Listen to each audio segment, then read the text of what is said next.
ఉపాధ్యాయులు తల్లిదండ్రుల సమావేశాలు నేడు రాష్ట్ర వ్యాప్తంగా జరగనున్నాయి. గతంలో ఎప్పుడూ లేని విధంగా 44,303 ప్రభుత్వ పాఠశాలల్లో ఒకే రోజున మెగా పేరెంట్ టీచర్స్ సమావేశాలను పాఠశాల విద్యాశాఖ నిర్వహిస్తోంది.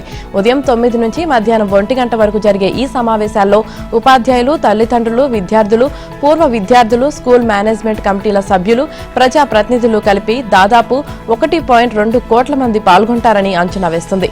బాపట్ల మున్సిపల్ పాఠశాలలో నిర్వహించే పీటీఎంలో ముఖ్యమంత్రి చంద్రబాబు, మంత్రి నారా లోకేష్ హాజరు కానున్నారు. మిగిలిన మంత్రులు, ఎంపీలు, ఎమ్మెల్యేలు, సర్పంచులు, కార్పొరేటర్లు, వార్డు సభ్యులు వారి పరిధిలోని బడుల్లో పాల్గొనాలని పాఠశాల విద్యాశాఖ ఆహ్వానాలు పంపింది. ఉదయం బాపట్ల పోలీస్ పరేడ్ గ్రౌండ్లోని హెలీప్యాడ్ వద్దకు సీఎం చంద్రబాబు చేరుకోనున్నారు. అక్కడి నుంచి మున్సిపల్ హైస్కూల్ ప్రాంగణానికి చేరుకొని మధ్యాహ్నం వరకు మెగా పీటీఎంలో పాల్గొంటారు. అనంతరం ఉండవల్లికి తిరుగు ప్రయాణమవుతారు. ముఖ్యమంత్రి పర్యటన అంటే చెట్లు నరకాలి, ఒకరోజు ముందుగానే రోడ్లన్నీ బ్లాక్ చేయాలి, పరదాలు కట్టాలి, రోడ్లన్నీ ఫ్లెక్సీలతో నిండిపోవాలి. గత సీఎం జగన్ పర్యటనలు సాగిన తీరిది. బాపట్ల జిల్లాలో తుఫాను ప్రభావంతో నష్టపోయిన రైతులను పరామర్శించడానికి వచ్చిన ఆయనకు ఏకంగా రెడ్ కార్పెట్ స్వాగతం పలకడంపై అప్పట్లో పెద్ద ఎత్తున విమర్శలొచ్చాయి. ఇదంతా గతం. బాపట్ల మున్సిపల్ హైస్కూల్లో జరిగే పీటీఎంకు సీఎం చంద్రబాబుతో పాటు మంత్రి లోకేష్ హాజరు కానున్నారు. కానీ ఎక్కడా కూడా చెట్లు కొట్టడం, ఫ్లెక్సీల హోరు, నేతల అత్యుత్సాహం లాంటివి లేకుండా పూర్తిగా విద్యా వాతావరణంలో కార్యక్రమం జరిగేలా అధికారులు ఏర్పాట్లు చేస్తుండటంపై సర్వత్రా హర్షం వ్యక్తమవుతోంది. ఏపీని నాలెడ్జ్ హబ్ గా మారుస్తామన్నారు. విశాఖపట్నం దానికి కేంద్రంగా నిలుస్తుందని సీఎం చంద్రబాబు ప్రకటించారు. వినూత్న ఆలోచనలతో ఆవిష్కరణలు చేసే ఎంటర్ప్రైనర్స్ కు ప్రోత్సహించడంతో పాటు వారికి అవసరమైన సహకారం అందిస్తామన్నారు. డీప్ టెక్నాలజీపై విశాఖలో నిర్వహించిన జాతీయ సదస్సులో ఆయన ప్రసంగించారు. అత్యాధునిక సాంకేతిక పరిజ్ఞానాన్ని, కొత్త ఆలోచనల్లో ఇన్నోవేషన్ను అభివృద్ధికి ఉపయోగించుకోవాలన్నారు. విభిన్న సమస్యలకు పరిష్కారాలను చూపించే స్టార్టప్స్ కు దేశంలో మంచి అవకాశాలు ఉన్నాయన్నారు. ఈ తరహా ఆవిష్కరణలను ప్రోత్సహించేందుకు రాష్ట్రాన్ని 5 జోన్లుగా విభజించి ఇన్నోవేషన్ హబ్లు ఏర్పాటు చేస్తామన్నారు. వాటిని అమరావతిలోని సెంట్రల్ హబ్ గైడ్ పర్యవేక్షిస్తుందన్నారు. దీనికి టాటా ఇన్నోవేషన్ హబ్ గా పేరు పెట్టినట్లు వెల్లడించారు.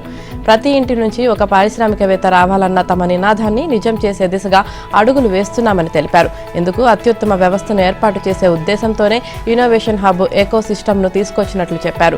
ఆయా హబ్లు స్థానికంగా ఉండే పరిశ్రమలు, విద్యా సంస్థలతో కలిపి నడిచేలా ప్రణాళికలు రూపొందించామన్నారు.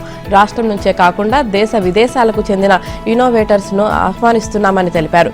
ఖర్చు తక్కువగా ఉండి ఎక్కువ మంది వినియోగించేలా ఆవిష్కరణలు ఉండాలన్నారు. నాలెడ్జ్ ఎకనామీలో రాష్ట్రాన్ని నెంబర్ 1 చేయడమే లక్ష్యంగా ముందుకు వెళ్తున్నట్లు చెప్పారు. P4తో ముందుకు హైదరాబాద్లో 1996లో పీపీపీ విధానంలో హైటెక్ సిటీని అభివృద్ధి చేశాం. ఇప్పుడు ప్రజల భాగస్వామ్యం కూడా కలిపి P4 విధానంతో మరింత ముందుకు వెళ్లేందుకు ప్రయత్నిస్తున్నామని సీఎం చంద్రబాబు అన్నారు. ప్రతి 3 నెలలకు ఒకసారి డీప్ టెక్నాలజీ ప్రదర్శన నిర్వహిస్తామన్నారు. డ్రోన్ల సాయంతో పురుగుల మందును పిచికారీ చేస్తున్నామని చెప్పారు. విశాఖలో గ్రీన్ హైడ్రోజన్ ప్రాజెక్టులో 2 లక్షల కోట్ల పెట్టుబడులు రానున్నాయని సీఎం చంద్రబాబు అన్నారు. ఏపీలో ధాన్యం కొనుగోలు ఊపందుకున్నాయి. రైతులకు మద్దతు ధర ప్రకారం సొమ్ములు వేగంగా వారి ఖాతాల్లో జమ అవుతున్నాయి. ఒక్కరోజే రికార్డు స్థాయిలో 5,731 మంది రైతుల నుంచి 40,811 టన్నుల ధాన్యాన్ని కొనుగోలు చేసి 94 కోట్ల మొత్తాన్ని రైతుల ఖాతాల్లో జమ చేసినట్లు పౌర సరఫరాల శాఖ మంత్రి నాదెండ్ల మనోహర్ ఒక ప్రకటనలో వెల్లడించారు. దీంతో ప్రస్తుత ఖరీఫ్ సీజన్లో ఇప్పటి వరకు మొత్తం 1,67,299 మంది రైతుల నుంచి 11,63,510 టన్నుల ధాన్యాన్ని కొనుగోలు చేసినట్లు వివరించారు. గత ఏడాది ఇదే సమయానికి కేవలం 5.22 లక్షల టన్నుల ధాన్యం మాత్రమే కొనుగోలు చేయగా ఈ ఏడాది 11 లక్షల మెట్రిక్ టన్నులకు పైగా ధాన్యాన్ని కొనుగోలు చేసినట్లు తెలిపారు. గత వైసీపీ ప్రభుత్వంలో రైతులు ధాన్యాన్ని మద్దతు ధరకు అమ్ముకోవడానికి అనేక ఇబ్బందులు పడ్డారని, ర్యాండమైజేషన్ పేరుతో నిర్దేశించిన బిల్లులకే తరలించాలనే నిబంధన వల్ల ధాన్యం తరలింపు రైతులకు తలకు మించిన భారంగా పరిణమించిందన్నారు. ధాన్యం సంచుల కోసమే రోజుల తరబడి రైతు భరోసా కేంద్రాల చుట్టూ తిరగాల్సిన దుస్థితి గత ప్రభుత్వంలో ఉండేదన్నారు. అయినప్పటికీ ఎన్నో వ్యయ ప్రయాసాలు కోర్చి లారీల్లో సుదూర ప్రాంతాల్లోని మిల్లులకు తరలించినా రోజుల తరబడి దిగుమతి చేసుకోకుండా మిల్లర్లు రైతులను ఇబ్బందులకు గురిచేశారని పేర్కొన్నారు. రైతు భరోసా కేంద్రాల ద్వారా ధాన్యం విక్రయించిన రైతులకు 2-3 నెలల వరకు సొమ్ము చెల్లించకుండా గత వైసీపీ ప్రభుత్వం బకాయిలు పెట్టిందన్నారు. దీంతో ఎక్కువ మంది రైతులు, ప్రైవేటు వ్యాపారులు, దళారులకు తక్కువ ధరకే అమ్ముకోవాల్సిన పరిస్థితులు ఏర్పడ్డాయని చెప్పారు. కూటమి ప్రభుత్వం ధాన్యం కొనుగోలు ప్రక్రియలో సమూల మార్పులు చేసిందన్నారు. మద్దతు ధర ప్రకారం 48 గంటల్లోపే రైతుల ఖాతాల్లో సొమ్ము జమ చేస్తున్నట్లు వివరించారు. పోలవరం ప్రాజెక్టు పూర్తయ్యే గడువును తరచూ మారుస్తే ఎలాగని Polavaram project authority CEO Atul Jain అభ్యంతరం వ్యక్తం చేశారు. 2021 నుంచి వరుసగా తేదీలు మార్చుతూ వస్తున్నారని ఆగ్రహం వ్యక్తం చేశారు. ప్రాజెక్టును 2026 మార్చి నాటికి పూర్తి చేస్తామని రాష్ట్ర ప్రభుత్వం హామీ ఇచ్చినందునే కేంద్ర మంత్రివర్గ సమావేశంలో దీనిపై చర్చించి డెడ్ లైన్ ను అధికారికంగా ప్రకటించామని తెలిపారు.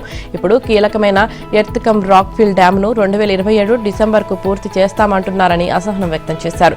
పోలవరం పనులపై ఢిల్లీ నుంచి అతుల్ జైన్, రాష్ట్ర జలవనరుల శాఖ సలహాదారు ENC Venkateswararao, project chief engineer Narasimhamurthy తదితరులతో వీడియో కాన్ఫరెన్స్ నిర్వహించారు. ప్రాజెక్టు పనులు జరుగుతున్న తీరుపై అసంతృప్తి వ్యక్తం చేశారు. కేంద్రం నుంచి పోలవరం నిధుల కోసం ప్రత్యేకంగా ఏర్పాటు చేసిన బ్యాంకు ఖాతా ద్వారానే పనులు చెల్లింపులన్నీ జరగాలని అతుల్ జైన్ స్పష్టం చేశారు. ఈ షరతుపైనే రాష్ట్రానికి 2300 కోట్లు ముందస్తుగా ఇచ్చామన్నారు. ఈ నిబంధనపై ఎలాంటి సడలింపులు ఉండవని చెప్పారు. ఈ ఖాతాలో ఇప్పటిదాకా 300 కోట్లే జమ చేశారని, మిగిలిన 2000 కోట్లు ఎందుకు చేయలేదని ప్రశ్నించారు. అడ్వాన్స్గా ఇచ్చిన 2300 కోట్లలో 75% వ్యయం చేస్తేనే తదుపరి వాయిదా విడుదలవుతుందని తెలిపారు. ఈ ఏడాది బడ్జెట్లో 5000 కోట్లు ముందస్తుగా మంజూరు చేసేందుకు సిద్ధంగా ఉన్నామని చెప్పారు. నాటి ముఖ్యమంత్రి జగన్ ఆదేశాలు, ఐపీఎస్ అధికారుల ఓవర్ యాక్షన్, సిఐడి అధికారుల యాక్షన్ ఫలితంగా నాటి వైసీపీ ఎంపీ, ప్రస్తుత ఉపసభాపతి రఘురామకృష్ణరాజును కస్టోడియల్ టార్చర్కు గురిచేశారని స్పష్టమైంది. ఈ కేసులో కుట్ర కోణాన్ని ఆధారాలతో సహా ఛేదించి నిందితులకు ఉచ్చు బిగించే దిశగా దర్యాప్తు సాగుతోంది. ఈ కేసులో కీలక నిందితుడు రావెల విజయ్ పాల్ను గత నెల 26న ప్రకాశం ఎస్పీ విచారించిన అనంతరం అరెస్టు చేశారు. ప్రస్తుతం ఆయన గుంటూరు జిల్లా జైల్లో ఉన్నారు. ఈ క్రమంలో విజయ్ పాల్ను 5 రోజుల కస్టడీకి ఇవ్వాల్సిందిగా పోలీసులు కోర్టులో పిటిషన్ దాఖలు చేశారు. ఈ పిటిషన్ విచారణను కోర్టు ఈ నెల 9కి వాయిదా వేసింది. రఘురామను కస్టోడియల్ టార్చర్కు గురి చేసిన కేసులో సుమారు 30 మంది సాక్షుల వాంగ్మూలాలను దర్యాప్తు అధికారులు నమోదు చేశారు. ఈ వివరాల ప్రకారం రఘురామపై కస్టోడియల్ టార్చర్ వాస్తవమేనని నిర్ధారించారు. రఘురామను చిత్రహింసలకు గురిచేసినప్పుడు వీడియో కాల్ చేసిన వ్యక్తి ఎవరనే దానిపై విచారణ అధికారులకు కొంత స్పష్టత వచ్చినప్పటికీ పక్కా ఆధారాల కోసం ప్రయత్నిస్తున్నారు. ఈ కేసులో నాటి గుంటూరు ప్రభుత్వ ఆసుపత్రి సూపరింటెండెంట్ ప్రభావతి పక్కాగా ఇరుక్కున్నారు. రఘురామ ఒంటిపై ఎలాంటి గాయాలు లేవని, అంతా సాధారణంగానే ఉన్నట్లు కోర్టుకు తప్పుడు నివేదిక పంపారు. ఆ తర్వాత హైదరాబాద్లోని మిలిటరీ ఆసుపత్రిలో జరిగిన వైద్య పరీక్షల్లో రఘురామ కాలివేలు ఎముక విరిగిందని, అరికాలిపై కమిలిన గాయాలు ఉన్నాయని అక్కడ వైద్యులు కోర్టుకు నివేదించారు. దీంతో ఆ రోజు రఘురామను పరీక్షించిన టీమ్ ఆఫ్ డాక్టర్స్ అందరూ ఈ కేసులో అప్రూవర్గా మారతారా లేదంటే సాక్షులుగా పెడతారా అనే దానిపై స్పష్టత రావాల్సి ఉంది. జీజీహెచ్ నాటి సూపరింటెండెంట్ ప్రభావతి పాత్రపై ఆధారాలు లభించడంతో త్వరలోనే ఆమెను అరెస్టు చేసే అవకాశాలు ఉన్నట్టు తెలుస్తోంది. తెలంగాణ ముఖ్యమంత్రి రేవంత్ రెడ్డి ఇవాళ నల్గొండ జిల్లాలో పలు అభివృద్ధి కార్యక్రమాలు ప్రారంభించనున్నారు. ఇందుకు సంబంధించిన కార్యక్రమాల ఏర్పాట్లను మంత్రులు ఉత్తమ్ కుమార్ రెడ్డి, కోమటిరెడ్డి వెంకటరెడ్డి, తుమ్మల నాగేశ్వరరావు, పొన్నం ప్రభాకర్ పరిశీలించారు. ఉప ముఖ్యమంత్రి మల్లు భట్టి విక్రమార్క మంత్రుల బృందంతో కలిసి సీఎం రేవంత్ రెడ్డి హెలికాప్టర్ ద్వారా ఉదయం 11 గంటలకు నార్కట్పల్లి మండలం బ్రాహ్మణ వెల్లంకు చేరుకుంటారు. అక్కడ నిర్మించిన బ్రాహ్మణ వెల్లం ఉదయ సముద్రం ఎత్తిపోతల పథకం ప్రారంభోత్సవ పైలాన్ను ఆవిష్కరిస్తారు. అనంతరం రిజర్వాయర్లోకి నీటి పంపింగ్ను ముఖ్యమంత్రి, మంత్రులు పరిశీలించి అక్కడ పూజలు నిర్వహిస్తారు. అక్కడి నుంచి దామరచర్ల మండలం వీర్లపాలెం వద్ద నిర్మాణంలో ఉన్న యాదాద్రి థర్మల్ పవర్ స్టేషన్లోని 800 మెగావాట్ల యూనిట్ 2 నుంచి విద్యుత్ ఉత్పాదన చేపట్టే ప్రక్రియను లాంఛనంగా ప్రారంభిస్తారు. అనంతరం హెలికాప్టర్లో నల్గొండ జిల్లా కేంద్రానికి చేరుకొని ప్రభుత్వ మెడికల్ కళాశాల భవనాన్ని ముఖ్యమంత్రి, మంత్రులు ప్రారంభిస్తారు. అక్కడే నూతనంగా నిర్మించ తలపెట్టిన నర్సింగ్ కళాశాల భవనానికి శంకుస్థాపన చేస్తారు. కలెక్టరేట్ ప్రాంగణంలో ఏర్పాటు చేసిన ఇందిరా మహిళా శక్తి క్యాంటీన్ను ప్రారంభించనున్నారు. స్కిల్ డెవలప్మెంట్ సెంటర్ భవన నిర్మాణానికి, కనగల్, తిప్పర్తి జూనియర్ కాలేజీల నిర్మాణాలకు సీఎం శంకుస్థాపన చేసిన అనంతరం మెడికల్ కాలేజ్ సమీపంలో ఏర్పాటు చేసిన రాజీవ్ ప్రాంగణంలో భారీ బహిరంగ సభలో సీఎం రేవంత్ రెడ్డి, ఉప ముఖ్యమంత్రి భట్టి విక్రమార్క, మంత్రులు పాల్గొంటారు. సీఎం పర్యటన నేపథ్యంలో భారీ బందోబస్తు ఏర్పాటు చేశారు. బ్రాహ్మణ వెల్లంలో సీఎం పర్యటన ఏర్పాట్లను మంత్రి ఉత్తమ్ కుమార్ రెడ్డి పరిశీలించారు. అధికారంలోకి వచ్చిన అతి తక్కువ సమయంలో ప్రజల్లో తీవ్ర వ్యతిరేకత పొందిన ఏకైక పార్టీ రేవంత్ సారథ్యంలోని కాంగ్రెస్ అని బీజేపీ నేత మల్కాజ్గిరి ఎంపీ ఈటెల రాజేందర్ అన్నారు. అధికారంలోకి వచ్చిన ఏడాదిలో ఏం ఒరగబెట్టారని, ప్రజాపాలన విజయోత్సవాలకు సిద్ధమయ్యారంటూ రేవంత్ సర్కార్ను ఆయన ప్రశ్నించారు. ఏడాది పాలనలో కాంగ్రెస్ ప్రభుత్వ పాలన వైఫల్యాలను ఎండగడుతూ సరూర్ నగర్ ఇండోర్ స్టేడియంలో బీజేపీ ఆధ్వర్యంలో నిర్వహించే బహిరంగ సభ ఏర్పాట్లను పార్టీ పెద్దలతో కలిసి ఆయన పరిశీలించారు. తొలి 100 రోజుల్లో 6 గ్యారంటీలు అమలు చేస్తామని చెప్పి అధికారంలోకి వచ్చిన కాంగ్రెస్ ఏడాది గడిచినా ఏ గ్యారంటీని సరిగ్గా అమలు చేయలేదని ఆరోపించారు. రాష్ట్రంలో ఏ వర్గానికి చెందిన ప్రజలను కదిలించినా రేవంత్ సర్కార్పై తీవ్ర వ్యతిరేకత వస్తుందన్నారు. మూసీ ప్రక్షాళన, ఫోర్త్ సిటీ ఏర్పాటు, హైడ్రా అంటూ రేవంత్ డ్రామాలు ఆడుతున్నారని, వాటి పేర్లతో లక్షల కోట్ల ప్రజాధనాన్ని దుర్వినియోగం చేస్తున్నారని మండిపడ్డారు. సరూర్ నగర్ సభకు బీజేపీ విస్తృత ఏర్పాట్లు చేసింది. సాయంత్రం 4 గంటలకు జరిగే ఈ సభకు పార్టీ జాతీయ అధ్యక్షుడు జేపీ నడ్డా ముఖ్య అతిథిగా హాజరు కానున్నారు. మధ్యాహ్నం ఢిల్లీ నుంచి ప్రత్యేక విమానంలో నడ్డా బేగంపేట విమానాశ్రయానికి చేరుకుంటారు. అనంతరం ఆయన నేరుగా సభాస్థలికి వెళ్తారు. బహిరంగ సభలో ప్రసంగించిన అనంతరం తిరిగి ఢిల్లీ వెళ్తారు.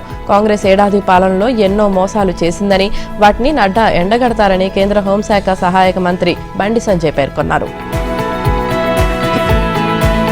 సంక్రాంతి తర్వాత రైతు భరోసా పథకాన్ని పక్కాగా అమలు చేసి తీరుతామని, ఇందుకు కావాల్సిన నిధులు సమకూర్చుకుంటున్నామని డిప్యూటీ సీఎం మల్లు భట్టి విక్రమార్క స్పష్టం చేశారు. త్వరలో సమగ్ర పునరుత్పాదక విద్యుత్ విధానాన్ని తీసుకువస్తామని, అసెంబ్లీ సమావేశాల్లో కొత్త విద్యుత్ విధానాన్ని ప్రవేశపెడతామని వెల్లడించారు. అలాగే విజన్ 2047 డాక్యుమెంట్ రూపకల్పనకు కసరత్తు జరుగుతుందని తెలిపారు. సచివాలయంలో అధికారుల సమావేశంలో పాల్గొన్న డిప్యూటీ సీఎం భట్టి విక్రమార్క రైతు భరోసా అమలుకు అవసరమైన దాదాపు 10,000 కోట్లను సమకూరుస్తున్నామని తెలిపారు. బీఆర్ఎస్ హయాంలో రాష్ట్ర ఆర్థిక వ్యవస్థ చిన్నాభిన్నమైందని భట్టి ఆరోపించారు. ప్రభుత్వ ఉద్యోగులకు 15వ తేదీ దాకా వేతనాలు చెల్లించేవారు కాదని గుర్తు చేశారు. కానీ తాము అధికారం చేపట్టిన తర్వాత మార్చి నెల నుంచి ఉద్యోగులు, పెన్షనర్లకు ప్రతి నెల 1వ తేదీన క్రమం తప్పకుండా వేతనాలు, పెన్షన్లు ఇస్తున్నామని వివరించారు.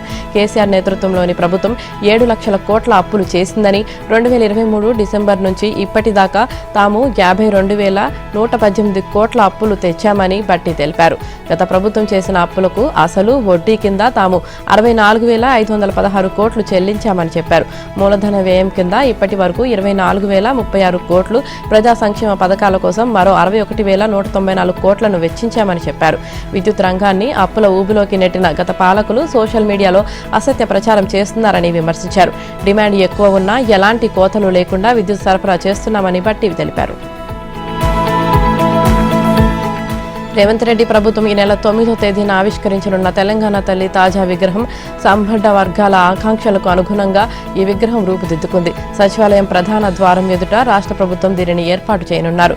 3 అడుగుల గద్దపై 17 అడుగుల ఎత్తులో ఏర్పాటు చేస్తున్న కాంస్య విగ్రహ నమూనాను విడుదల చేసింది. గత ప్రభుత్వం రూపొందించిన తెలంగాణ తల్లి విగ్రహం రాచరిక పోకడలతో ఉందని, తెలంగాణ ఆనవాలు లేదంటూ ప్రతిపక్షంలో ఉన్నప్పుడు కాంగ్రెస్ ఆరోపించారు. తాము అధికారంలోకి రాగానే అసలైన తెలంగాణ తల్లి విగ్రహాన్ని రూపొందించి ఆవిష్కరిస్తామని చెప్పింది. అన్నట్లుగానే గత ఏడాది డిసెంబర్లో అధికారం చేపట్టిన వెంటనే విగ్రహం రూపకల్పనపై దృష్టి సారించింది. తెలంగాణ గ్రామీణ మహిళా రూపాన్ని ప్రతిబింబించేలా దీన్ని రూపొందించింది. గతంలోలా ఒక దేవత రూపంలోనో రాచరిక పోకడలతోనో కాకుండా అచ్చం సగటు సామాన్య స్త్రీలా ఉండేలా తయారు చేయించింది. ఇప్పటికే విగ్రహ పనులన్నీ పూర్తవగా పచ్చిక బయళ్ళు, లైటింగ్, వాటర్ ఫౌంటైన్ పనులు జరుగుతున్నాయి. ఈ నెల 9న 1,00,000 మంది మహిళల సమక్షంలో విగ్రహాన్ని ఆవిష్కరించాలని ప్రభుత్వం నిర్ణయించింది. ఈ మేరకు అధికారులు ఏర్పాట్లు చేస్తున్నారు. ప్రభుత్వాలు మారినప్పుడల్లా గత ప్రభుత్వ నిర్ణయాలు మారాలా? ఆ విగ్రహం నమూనా తెలంగాణ తల్లిదా, కాంగ్రెస్ తల్లిదా అని బీఆర్ఎస్ వర్కింగ్ ప్రెసిడెంట్ కేటీఆర్ ప్రశ్నించారు. తెలంగాణ తల్లి విగ్రహం అంటే రేవంత్ రెడ్డి ఇంట్లో కార్యక్రమం కాదన్నారు. విగ్రహావిష్కరణ కార్యక్రమానికి తమకు ఆహ్వానం అందటం ముఖ్యం కాదని, తెలంగాణ తల్లి రూపమే తమకు ముఖ్యమన్నారు. తెలంగాణ భవన్లో నిర్వహించిన అంబేద్కర్ వర్ధంతి కార్యక్రమంలో కేటీఆర్ పాల్గొన్నారు. ఇందిరాగాంధీ ఏర్పాటు చేసిన భారతమాత రూపాన్ని వాజ్పేయి మార్చలేదని గుర్తు చేశారు. 4 ఏళ్ల తర్వాత రాజీవ్ గాంధీ విగ్రహం స్థానంలో తెలంగాణ తల్లి విగ్రహం ఉంటుందని హెచ్చరించారు. సీఎం స్థాయి వ్యక్తి నోటికి హద్దు అదుపు లేకుండా కేసీఆర్ను విమర్శిస్తున్నారని, ఆయన చెప్తే నేర్చుకునే స్థితిలో కేసీఆర్ లేరన్న విషయం గుర్తుంచుకోవాలన్నారు. 125 అడుగుల అంబేద్కర్ విగ్రహాన్ని సీఎం నిర్లక్ష్యం చేస్తున్నారని, అధిష్టానం ఆదేశాలతోనే అంబేద్కర్, పీవీ విగ్రహాలను పట్టించుకోవడం లేదని ఆరోపించారు. తెలంగాణలో ఇందిరమ్మ పాలన కాదని, ఇందిరమ్మ ఎమర్జెన్సీ నడుస్తుందని వ్యాఖ్యానించారు. రాష్ట్ర ప్రభుత్వం నిర్బంధిస్తుందని, బీఆర్ఎస్ నేతలను కాదని అంబేద్కర్నని పేర్కొన్నారు. బీఆర్ఎస్ హయాంలో సచివాలయానికి అంబేద్కర్ పేరు పెట్టి గౌరవించుకోవడంతో పాటు 125 అడుగుల విగ్రహాన్ని ఏర్పాటు చేశామని, అంబేద్కర్ వర్ధంతి సందర్భంగా నివాళులు అర్పించకుండా అడ్డుకోవడం తగదన్నారు. ప్రజా సమస్యలపై శాసనసభలో రేవంత్ ప్రభుత్వాన్ని నిలదీస్తామన్నారు. అసెంబ్లీ, మండలి సమావేశాలు కనీసం 4 రోజులు నిర్వహించాలని డిమాండ్ చేశారు. తెలంగాణ తల్లి నెత్తిన కిరీటం మాయం, తెలంగాణ తల్లి చేతిలో బతుకమ్మ మాయం, తెలంగాణ తల్లి కాళ్ల కడియాలు మాయం, రవాణా లోగోలో చార్మినార్, కాకతీయ కళాతోరణం మాయమని కేటీఆర్ ఎక్స్లో పేర్కొన్నారు. తమ పార్టీ నేతల అరెస్టులను నిరసిస్తూ ట్యాంక్ బండ్లోని అంబేద్కర్ విగ్రహం వద్ద బీఆర్ఎస్ ధర్నాకు పిలుపునిచ్చిన నేపథ్యంలో పోలీసులు అప్రమత్తమయ్యారు. బీఆర్ఎస్ నేతల ఇళ్ల వద్దకు చేరుకుని వారిని హౌస్ అరెస్ట్ చేశారు. హైదరాబాద్లో మాజీ మంత్రి హరీష్ రావు, ఎమ్మెల్సీ కవిత ఇళ్ల వద్ద మోహరించి వారిని నిర్బంధంలో ఉంచారు. మాజీ మంత్రి తలసాని, పద్మారావు గౌడ్, ఎమ్మెల్సీ శంభీపూర్ రాజు, ఎమ్మెల్యేలు కృష్ణారావు, కేపీ వివేకానంద, మర్రి రాజశేఖర్ రెడ్డి, బండారి లక్ష్మారెడ్డి, సంజయ్, పార్టీ నేత ఆర్ఎస్ ప్రవీణ్ కుమార్ తదితరులు హౌస్ అరెస్ట్ చేశారు. దీనిపై హరీష్ రావు ఎక్స్ వేదికగా స్పందించారు. కాంగ్రెస్ ప్రభుత్వ చర్యలను ఖండిస్తున్నామన్నారు. కాగా ఈ నెల 9 నుంచి జరగనున్న అసెంబ్లీ సమావేశాలకు బీఆర్ఎస్ అధినేత కేసీఆర్ సభకు హాజరవుతారా లేదా అన్న దానిపై రాజకీయ వర్గాల్లో చర్చ నడుస్తుంది. ఈ క్రమంలోనే అసెంబ్లీలో అనుసరించాల్సిన వ్యూహంపై పార్టీ ఎమ్మెల్యేలు, ఎమ్మెల్సీలతో 8న ఎర్రవెల్లిలో కేసీఆర్ సమావేశమవుతున్నారు. సభలో సర్కారును ఇరుకున పెట్టేందుకు ఏం చేయాలన్న దానిపై ఆయన దిశానిర్దేశం చేయనున్నారు. ఈ భేటీ తర్వాత కేసీఆర్ అసెంబ్లీ సమావేశాలకు వస్తారా రారా అనేది వెల్లడయ్యే అవకాశం ఉన్నట్లు సమాచారం. పేదల బియ్యం ఎల్లలు దాటిపోతుంది. రైస్ మిల్లర్లు, దళారులు కలిసి ప్రజా పంపిణీ పథకం బియ్యాన్ని ఇతర రాష్ట్రాలకు అక్రమంగా తరలించి సొమ్ము చేసుకుంటున్నారు. గతంలో గోదాముల నిర్వాహకులతో కుమ్మక్కై దందా చేసిన మిల్లర్లు ఇప్పుడు దళారుల నుంచి నేరుగా బియ్యం కొనుగోలు చేస్తున్నారు. అనుమానం రాకుండా ఆ బియ్యాన్ని మళ్లీ పాలిష్ చేసి కొత్త బస్తాల్లో నింపి అక్రమంగా ఎగుమతి చేస్తున్నారు. తాజాగా ఆంధ్రప్రదేశ్లోని కాకినాడ జిల్లాలో తెలంగాణ పీడీఎస్ బియ్యం పట్టుబడటంతో ఈ దందా మరోసారి వెలుగులోకి వచ్చింది. ఈ మేరకు సిద్దిపేట జిల్లాలోని ఓ రైస్ మిల్లుపై ఏపీ పోలీసులు కేసు నమోదు చేశారు. విచారణలో కరీంనగర్, బోధన్కు చెందిన వ్యాపారుల పేర్లు బయటకు వచ్చినట్లు తెలిసింది. తెలంగాణ వ్యాప్తంగా ఆహార భద్రతా కార్డులు కలిగిన వినియోగదారులకు 1.80 లక్షల టన్నుల బియ్యాన్ని ప్రజా పంపిణీ వ్యవస్థ ద్వారా పేదలకు అందజేస్తున్నారు. ఇందులో 50% పైగా బియ్యం నల్లబజారుకు తరలి వెళ్తుందన్న అంచనాలున్నాయి. ఆయా శాఖల అధికారులను దళారులకు మచ్చిక చేసుకుని యథేచ్ఛగా బియ్యం దందా సాగిస్తున్నారు. ఇతరత్ర ఖర్చులు కలిపి రైస్ మిల్లులకు చేరేసరికి కిలో 25 రూపాయలు అవుతుంది. ఆ బియ్యాన్ని మళ్లీ పాలిష్ చేసి కొత్త బస్తాల్లో నింపి ఎగుమతి చేస్తున్నారు.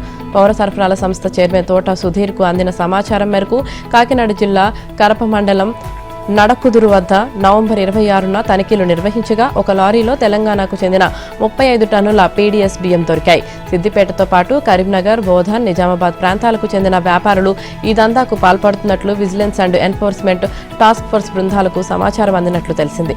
తాజాగా కాకినాడ, తెలంగాణలో బియ్యం పట్టుబడిన నేపథ్యంలో దళారులు, వ్యాపారుల దందాపై అధికారులు దృష్టి సారించినట్లు తెలిసింది.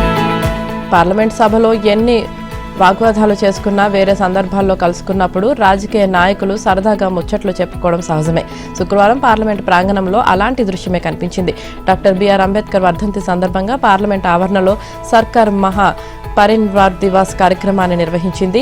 రామ్నాథ్ కోవింద్, ఉపరాష్ట్రపతి జగదీప్ ధన్కడ్, ప్రధాని మోదీ, లోక్సభ స్పీకర్ ఓం బిర్లా, కాంగ్రెస్ జాతీయ అధ్యక్షుడు మల్లికార్జున ఖర్గే, లోక్సభలో విపక్ష నేత రాహుల్ గాంధీ తదితరులు అంబేద్కర్ చిత్రపటానికి నివాళులు అర్పించారు. కాగా ఆ సమయంలో ఖర్గే ప్రధాని మోదీ వద్దకు వెళ్లి ఆయనతో కరచాలనం చేశారు. ఖర్గే ఏం చలోక్తి విసిరారు ఏమో కానీ మోదీ పెద్దగా నవ్వారు. వారిద్దరూ అలా చేతులు పట్టుకుని కాసేపు నవ్వుతూ మాట్లాడుకున్న దృశ్యాలు సోషల్ మీడియాలో వైరల్ అయ్యాయి.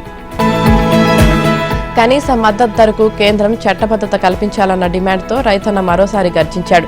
పంజాబ్, హర్యానా సరిహద్దుల్లోని శంభు శిబిరం నుంచి రైతులు దేశ రాజధాని ఢిల్లీ దిశగా పాదయాత్ర ప్రారంభించారు. కొంత దూరం సాగగానే హర్యానా పోలీసులు అడ్డుకున్నారు. అయినా రైతులు అడుగు ముందుకేశారు. దీంతో పోలీసులు బాష్పవాయువు గోళాలు ప్రయోగించారు. 8 మంది రైతులు గాయపడ్డారు. ధర్మిల పాదయాత్రను ఒక్కరోజు నిలిపివేస్తున్నట్లు రైతు సంఘాల నేతలు ప్రకటించారు. అంతకుముందు 101 మంది రైతులు తమ సంఘాల జెండాలను చేతబట్టి చలో ఢిల్లీ పాదయాత్ర మొదలుపెట్టారు. అయితే పోలీసులు పెద్ద సంఖ్యలో మోహరించి బారికేడ్లు, ఇనుప కంచెలు ఏర్పాటు చేశారు. సత్నం వాహేగురు అని నినదిస్తూ రైతులు ముందుకు కదిలారు. బారికేడ్లను వారిలో కొందరు తొలగించారు. ఇనుప వలలను గగ్గర్ నదిపై నిర్మించిన వంతెనపైకి విసిరేశారు.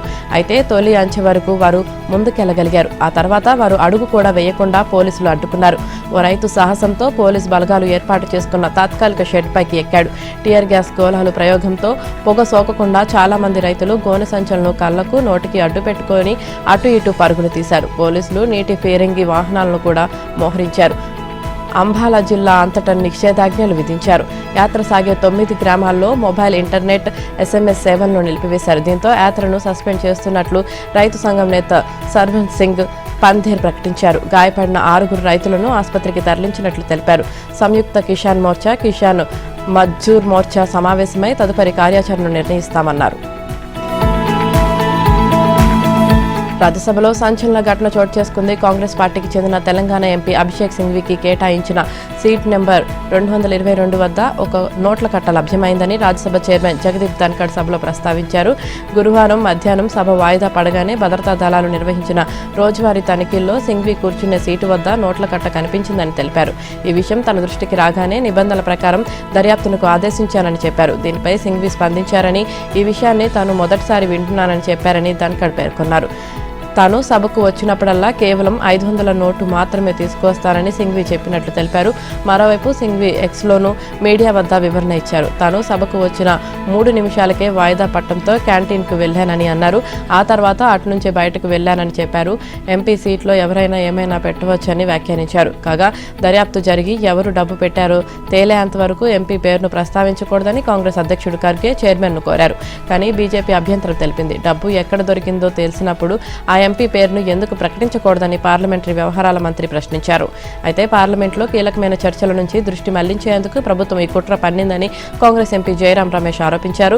రైతుల సమస్య, మోదీ అదానీ కుంభకోణంపై చర్చ జరగకుండా పక్కదారి పట్టించేందుకే నోట్ల కట్ట దొరికిందంటూ హంగామా చేస్తున్నారని మండిపడ్డారు. మహారాష్ట్ర ప్రమాణ స్వీకారానికి 2 రోజుల ముందు శివసేన అధినేత ఏక్నాథ్ షిండేతో భేటీ అయ్యానని, తాను అడిగితేనే షిండే డిప్యూటీ సీఎంగా ఉండేందుకు అంగీకరించారని సీఎం ఫడ్నవీస్ చెప్పారు. 3వ సీఎంగా బాధ్యతలు చేపట్టిన ఆయన తాజాగా ఓ ఇంటర్వ్యూలో పలు అంశాలపై మాట్లాడారు. అసెంబ్లీ ఎన్నికల్లో ఘన విజయం తర్వాత మహాయుతి తొలి సమావేశంలో సీఎంగా బీజేపీ వారే ఉండేందుకు షిండే అంగీకరించారు. అయితే శివసేనలోని ఓ వర్గం మాత్రం తమ పార్టీ నుంచే సీఎం కావాలని కోరుకుంది. షిండేను తాను కలిసి మాట్లాడాక డిప్యూటీ సీఎంగా ఉండేందుకు అంగీకరించారు. ఇంకా ఏ శాఖ కావాలన్నది షిండే డిమాండ్ చేయలేదు. ఈ నెల 16 లోపు కేబినెట్ విస్తరణ ఉంటుంది. దాదాపు అన్ని శాఖలపై ఏకాభిప్రాయానికి వచ్చామన్నారు. హోంశాఖ ఎప్పుడు బీజేపీ వద్దే ఉంటుందని సీఎం చెప్పారు. కేంద్రంలో హోంశాఖ బీజేపీ వద్ద ఉన్న నేపథ్యంలో సమన్వయం చేసుకోవడానికి సులభమవుతుందని సీఎం ఫడ్నవీస్ వ్యాఖ్యానించారు. తృణమూల్ కాంగ్రెస్లో సీనియర్లు, యువనేతల మధ్య అంతర్గత పోరు నేపథ్యంలో బెంగాల్ సీఎం మమతా బెనర్జీ ఆసక్తికర వ్యాఖ్యలు చేశారు. తన రాజకీయ వారసుడు ఎవరనేది పార్టీ నాయకత్వమే సమిష్టిగా నిర్ణయిస్తుంది తప్ప తాను కాదన్నారు. ఓ ఇంటర్వ్యూలో పాల్గొన్న మమతా బెనర్జీ, తాను పార్టీ కాదు, మేమంతా కలిస్తేనే పార్టీ, ఇదో సమిష్టి కుటుంబం, నిర్ణయాలు సమిష్టిగా తీసుకుంటామన్నారు. ఈ క్రమంలోనే మీ వారసుడు ఎవరు అని ప్రశ్నించగా దానిపై అదే ఎదురు ప్రశ్న వేసి దాటివేశారు. టీఎంసీ క్రమశిక్షణ కలిగిన రాజకీయ పార్టీ అని, ఇక్కడ ఎవరు ఎవరిపైనా ఆధిపత్యం ప్రదర్శించరన్నారు. ప్రజలకు ఏది మంచిదో పార్టీయే నిర్ణయిస్తుందన్నారు. తమకు ఎమ్మెల్యేలు, ఎంపీలు, బూత్ కార్యకర్తలు ఉన్నారని, ఇదంతా వారి సమిష్టి కృషేనన్నారు. సీనియర్లు, యువతరం నేతల్లో ఎవరికి ప్రాధాన్యం ఇస్తారన్న ప్రశ్నకు ఆమె తనదైన శైలిలో సమాధానం చెప్పారు. మమతా బెనర్జీ మేనల్లుడు ఎంపీ అభిషేక్ బెనర్జీ ప్రస్తుతం టీఎంసీ జాతీయ ప్రధాన కార్యదర్శిగా కొనసాగుతున్నారు. భారత్ సరిహద్దుల్లో బంగ్లాదేశ్ కవ్వింపు చర్యలకు పాల్పడుతుంది. పశ్చిమ బెంగాల్కు సమీపంలో అత్యాధునిక బేర్ ఖత్తర్ TB2 డ్రోన్లను మోహరించింది. దీంతో వెంటనే అప్రమత్తమైన భారత్ సరిహద్దుల్లో నిఘా పెంచింది. అయితే షేక్ హసీనా ప్రభుత్వం పడిపోయిన తర్వాత సరిహద్దు వెంట ఉగ్రవాద చర్యలు పెరుగుతున్నాయనే ఇంటెలిజెన్స్ నివేదికల నేపథ్యంలో ఆ డ్రోన్లను మోహరించినట్లు బంగ్లాదేశ్ చెబుతుంది. ప్రస్తుత పరిస్థితులను నిశ్చితంగా పరిశీలిస్తున్నామని, సరిహద్దుల భద్రత, రక్షణ కోసం అవసరమైన చర్యలు తీసుకోవడానికి సన్నద్ధంగా ఉన్నామని సీనియర్ రక్షణ అధికారి ఒకరు చెప్పారు.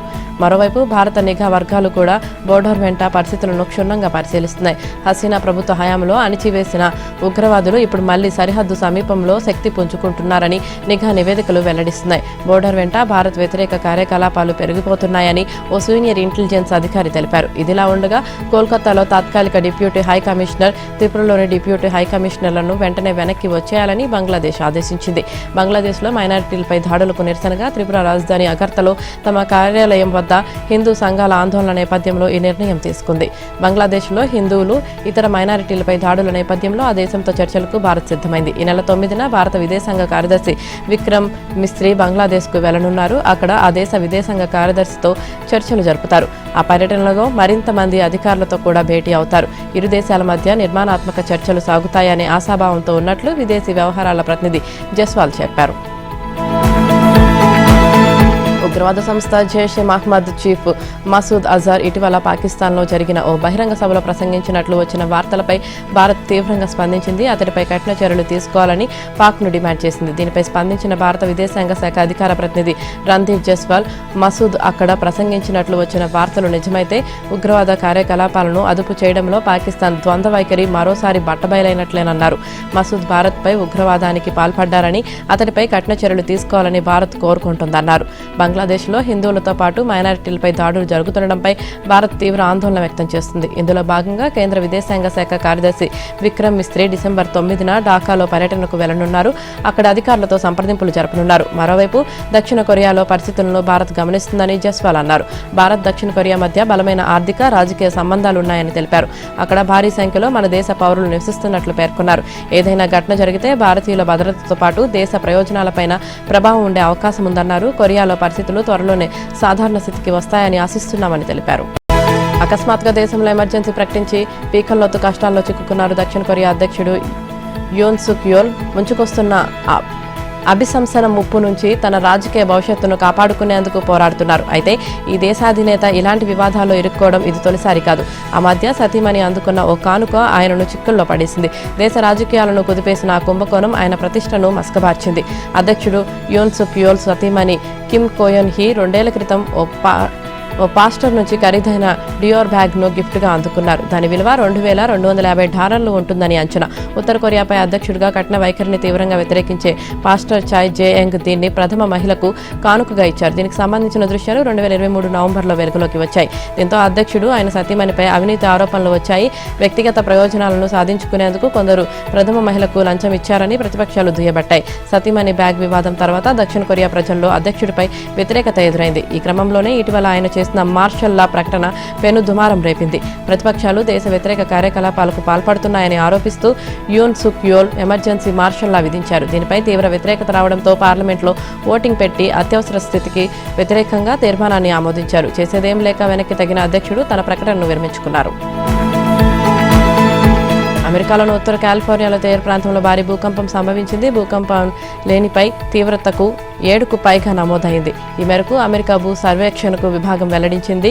జాతీయ సునామీ కేంద్రం సునామీ హెచ్చరికలు జారీ చేసింది. భూకంప ప్రభావంతో పెట్రోలియా, స్కాటియా, కాప్ తదితర ప్రాంతాల్లో శక్తివంతమైన ప్రకంపనలు నమోదయ్యాయి. అయితే దీని ప్రభావంతో ఏర్పడిన ప్రాణ ఆస్తి నష్టాల సమాచారం తెలియాల్సి ఉంది.